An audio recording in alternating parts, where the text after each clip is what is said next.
This vault represents a specific type of global recognition. For over a century, Rolex has positioned its products as the international benchmark for material success. The financial data confirms this dominance. The company generates over $11 billion in annual revenue. A corporation of this scale typically follows a predictable path. They obsess over quarterly earnings, maximize dividend payouts, and answer to Wall Street shareholders. Rolex does none of this. They have no shareholders, and they never release a public earnings report. This diagram reveals the anomaly.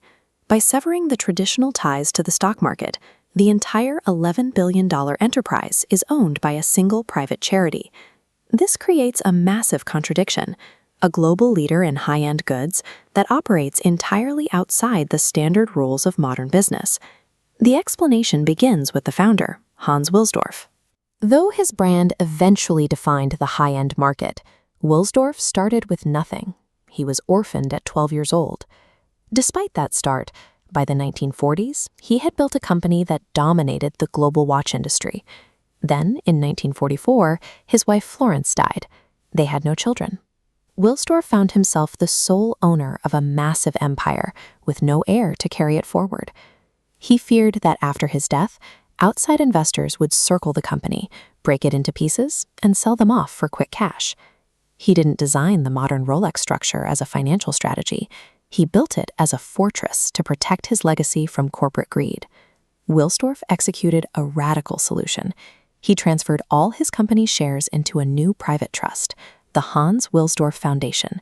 His bylaws were ironclad.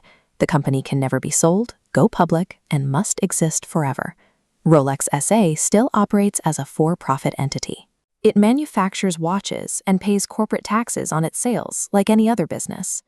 But instead of issuing dividends to investors, the net profit flows directly up into the foundation. From there, the money funds orphanages, local watchmaking schools, and the fine arts, all while the foundation maintains total silence about its donations. This creates a unique corporate hybrid, a profit engine permanently hardwired to a philanthropic core.